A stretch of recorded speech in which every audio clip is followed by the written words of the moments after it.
Hey, everybody. It's been a while, and there's a lot of news to discuss. A lot has happened. A lot has happened. I don't know if we thought, maybe some of us did think that um, between the last episode recorded and now, we'd still be involved in what we're involved in with this war. It's becoming very clear that this is a long-term situation. I don't think it'll be as long as you think.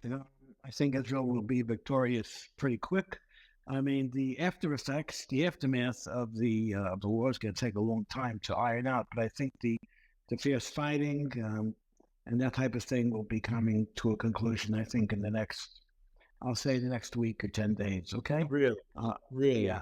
I mean, of course, the main thing right now is to find the hostages and free the hostages. That's job number one. But the Israeli military they're in Gaza City. They're in Gaza City. That's where the Yeah. leadership of the terrorists are. They can't escape. They can't get out. They can't get out. Egypt's not letting them into Egypt. They can't go out by sea. There's no other way out of Gaza. So they're what kids call dead ducks. So like Prime Minister Netanyahu said yesterday, they either surrender or they get killed. But they have to free the hostages, and then they could surrender or get killed. Those are Yeah. those are the two choices. There's kind of a sub story that's been going on. Obviously, there's the war, there's the hostages, there's all that stuff that's going on in Israel, and then there's like this subplot. There's a sub story, which is the reactions from some elected officials, the reactions of kids on college campuses, which is a story in and of itself. And I think I want to discuss a little bit about that today. Obviously, we've all seen and heard what's been going on in college campuses. I'll play for you now, just so not that we need a reminder, but just so our audience gets an understanding. This was said on, I believe it's. Let me just confirm where this was taken. This is a video posted from Richie Torres. Richie Torres, of course, who is a congressman in New York. He wrote, a student from UPenn is seen speaking fondly about the joyful images of butchered Israelis from the glorious October 7th. This is a 7th attack. Okay, this is a story from UPenn. This is Ivy League, and this is what they're saying. I'd like to share with all of you. Do you guys remember the photo of the kids and men laughing and smiling as they sat on top of the Israeli military jeep captured by our freedom fighters? Yes! Do you remember that picture? Yes! How about the photos of the bulldozer breaking through the deadly border? Do you remember that picture? Yes! And the several other joyful and powerful images which came from the glorious October 7th? Yes! I want you to picture those in your mind. I want you all to remember how you felt when you saw those images and heard the news. I remember feeling so empowered and happy, so confident that victory was near and so tangible. I want all of you to hold that feeling in your hearts. Never let go of it. Channel it through every action you take. Bring it to the streets. Yes! Go down to the streets every day and don't ever let them feel that you quietly accept this genocide. Woo! Absolutely despicable. You can even hear Who was that? Do you know who that was? Just a student?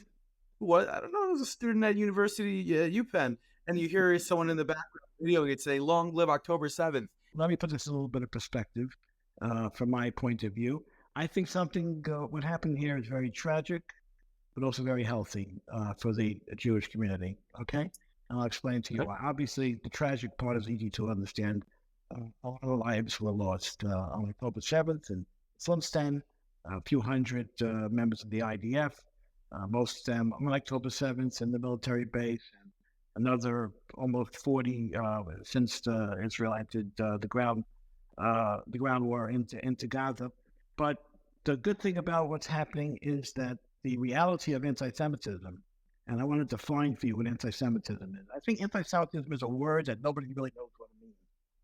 So we just say the word, but we really don't know what it means. What I want to say is the healthy thing that happened here is this thing that's been percolating and bubbling beneath the surface has come to the surface, and you can't put it back. It's like trying to get toothpaste back into a tube. It doesn't go.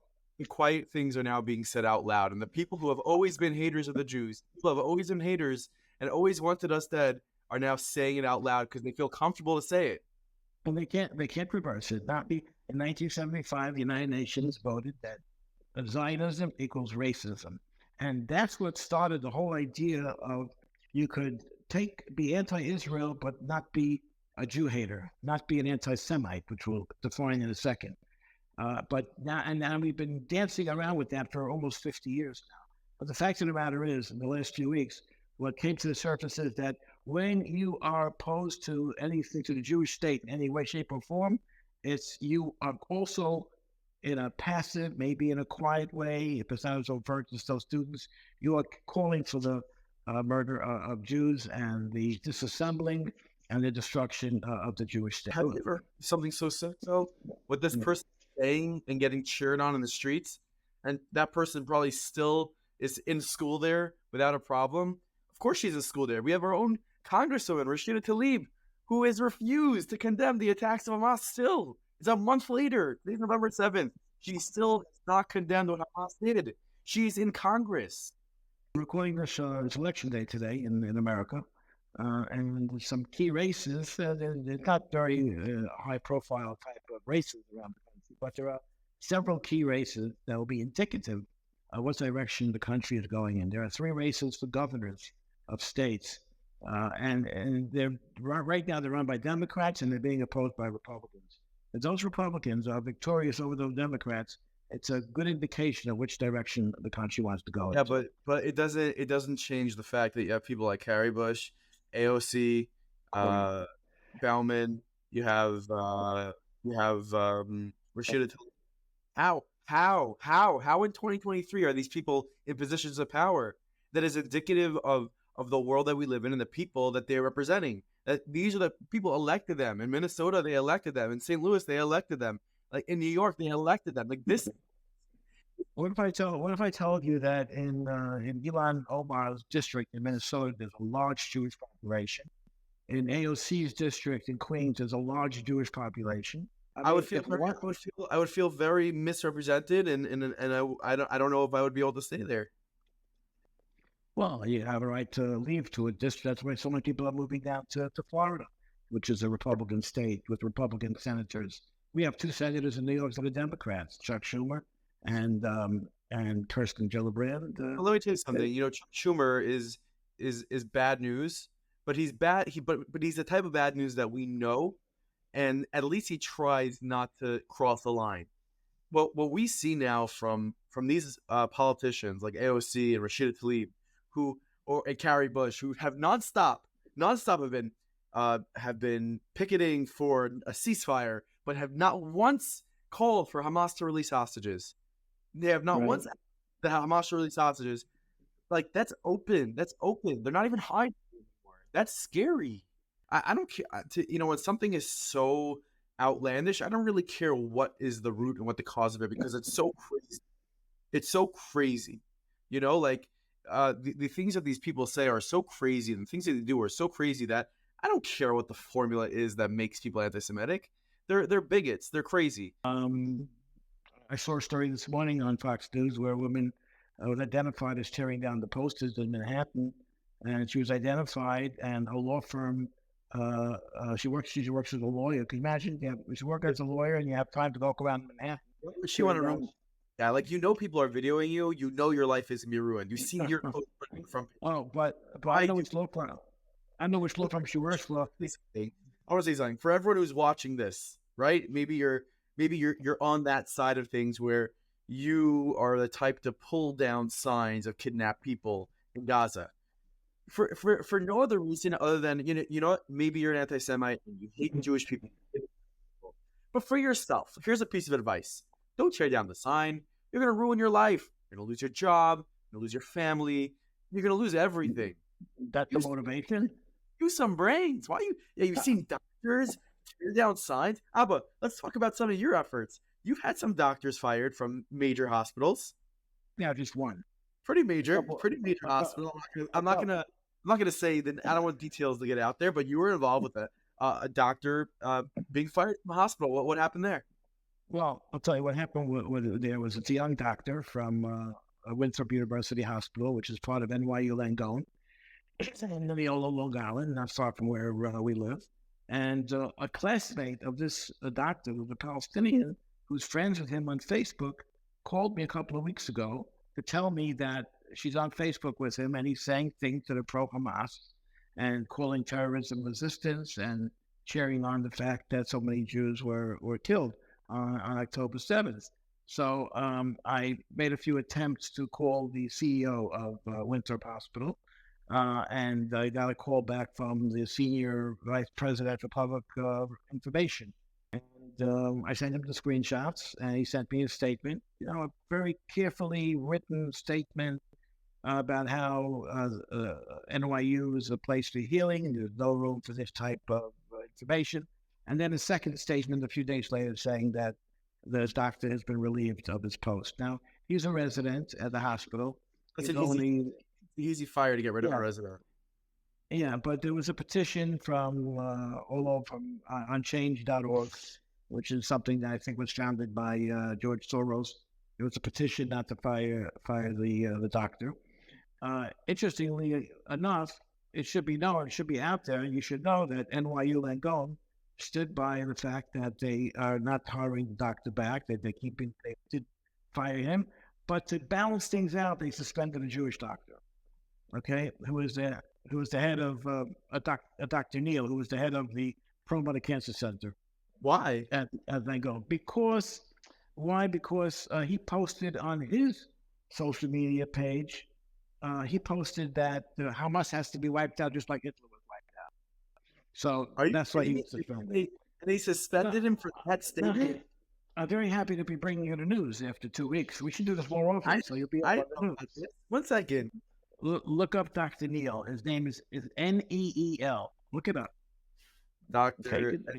Neal. N-E-E-L. Are you Langone? That's his last name. There's not too many Dr. Neals spelled like that. Benjamin Neal? Benjamin Neal. What is it saying? Okay. It says, okay. Anyway, this is via the New York Post. NYU Langone suspends 2 doctors over controversial post tied to Israel attack. Okay, so we got Dr. Zaki Massoud was removed from his resident position, which I think you had something to do with. Right. Hope he doesn't come knocking. And Dr. Benjamin Neal, head of renowned Perlmutter Cancer Center, was sidelined after he was ripped for reposting a slew of anti-Palestinian posts on social media. Dr. Benjamin Neal has been suspended from his role as director of the Laura and Isaac Perlmutter Cancer Center, and Zaki Massoud has been removed. It's like, are you teachers of the 3rd grade class? You have to reprimand both sides? I want to see the post. This is how, I'm not saying it's only in New York, but this is how an organization like NYU Langone, it's a great medical institution. But let me tell you what I've been doing the last few days. It's Friday. I've been trying to reach Isaac Perlmutter. Okay? Isaac Perlmutter, he's a billionaire. 1 second, Abba. I want to find out what exactly. I want to find out what he. Oh, here. So this is the post that Benjamin Neal reshared that got suspended. Yeah. And you don't have a ceasefire with Hitler. You wiped out Hitler. Think, people. Wow. That's what NYU Langone. And I just want to compare that to what Zaki Massoud got. What he got suspended for. He reposted something that said, "It's time to be bold with your words. Don't hesitate to openly state your support of Palestinian resistance. Be loud and proud you're on the side of justice. No more walking on eggshells afraid of what people think. Let them call it terrorism, extremism, barbarianism. We call it liberation, decolonization, resistance, and revolution." So that clearly is stating what happened was not terrorism. Killing innocent children, women, men was not terrorism. It was resistance. Get this clip up on TikTok. Get yourself a couple of million views. Let's get Dr. Neal reinstated. I think it's very important because it's not right. Everybody knows what's going on here, okay? Easy. I know about this. Anyway, I know you didn't know about it. That's why I tell you we should do these things once in a while so at least you know what's going on in the world. Listen, Nati, I'm trying to reach Isaac Perlmutter, who gave a lot of money to NYU Langone so to have the cancer center named for him and his wife. Isaac Perlmutter, he lives in Palm Beach, Florida, and he's 81 years old, and he should know about this. He was on the Trump re-election committee, so he's a Republican that supported Donald Trump, and I don't think I'm not telling you that he's involved day-to-day running of NYU, but he should know. He's a Holocaust survivor, and he should know what they're doing on an institution that bears his and his wife's name. I'm assuming you haven't been able to reach him. I have a lot of phone numbers for him that I got from people. I have not been successful at reaching him. I have a cell phone number that Really only disappointing. goes. There's a lot of Jewish doctors at NYU Langone. There's a lot of people we know that work very hand in hand with NYU Langone, and a decision like this is so disgusting. What did he say? Before the Dr. Massoud situation, there was a report in the Post. Dr. Diab, Diab, if you want to look that up, she was fired from Lenox Hill Hospital in the city because she also took a pro-Hamas stand, and she wrote, "Jewish patients better beware." Can you imagine? And then there's another doctor at Winthrop in Mineola who's an anesthesiologist. So his job is to put you to sleep.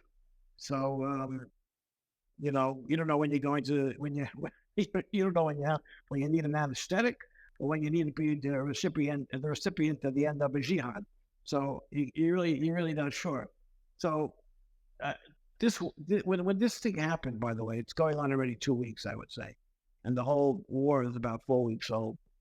This Dr. Dana Diab at Lenox Hill, she had said Zionist settlers getting a taste of their own medicine. She wrote that in regards to October 7th mass slaughter of Israeli citizens. Yeah. Why would this is scary? This is someone who probably went through 6-7 years of medical school, and you don't have the brains to know that this is you're gonna lose everything by. I just don't understand it. No, I believe when they do, first of all, two things. When they do these things, I think that they think that they're the majority, and they're going to get everybody to agree with that. That's number one. And number two, I'm not as active on social media as you are, so I don't post a lot of stuff. But besides this, I think that when people write on Facebook or on Instagram, even though it's being seen potentially by millions of people, they think you're talking to a friend. Right. They think that maybe it's not okay. It's carelessness. Okay, I want to head to the next story of today, which I bet you're not going to see rioting or protesting in any major cities about. But here in the Daily Thread, we want to bring it up. This story broke this morning, on November 7th. Jihadi militias have murdered more than 800 Black Africans from the Masalit tribe in Darfur, Sudan, over the past few days. There's a video here of Hamas-allied jihadis film themselves capturing Black Africans and murdering them, the same way that the Israelis were murdered in southern Israel. Does anybody care? Rashida Tlaib, where are you? AOC, where are you? Does anybody who cares so badly? Where's BLM? Do these Black lives not matter? Because they sure do. 800. China has a couple of million Muslims in concentration camps, by the way. Right. And besides making sneakers for Nike, making LeBron sneakers, besides that, and if you ask what's his name, Ennis Cantor Freedom, he'll tell you about it because he knows he's staked his entire professional basketball career on the fact that no one speaks out about Muslims that are being held in concentration camps and being used for slave labor to manufacture sneakers for people like LeBron James, who doesn't want to step on China's toes because it's going to cost them a lot of money. Well, listen, I agree with you 100%, and it's like a hashtag I saw on Twitter: no Jews, no news. There's no Jews involved in those 800 Black Africans that were killed in Sudan, so it's not mentioned anywhere. So CNN is not going to air it. So AOC and Rashida Tlaib and the squad are not going to say anything about it. And you're not going to see people in London rioting about it because it has nothing to do with the Jewish people. But we need people in the world to wake up and to notice these stories.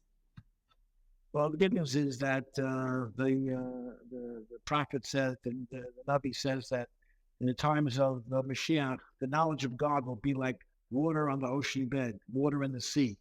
And that's exactly what we have.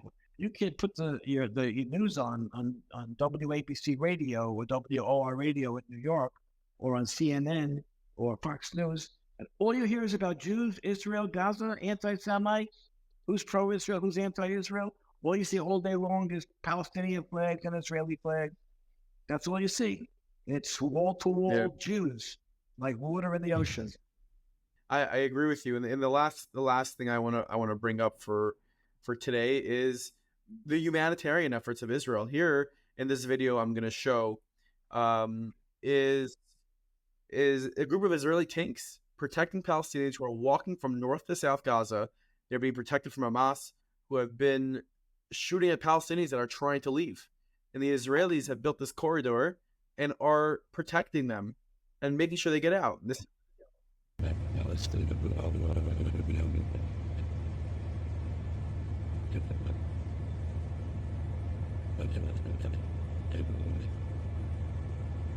of Israeli tanks that are protecting them from being shot at, because we do know in the past few days and weeks, Palestinians who have been trying to go from southern Gaza to northern Gaza have been killed by Hamas because Hamas needs them to be their human shield.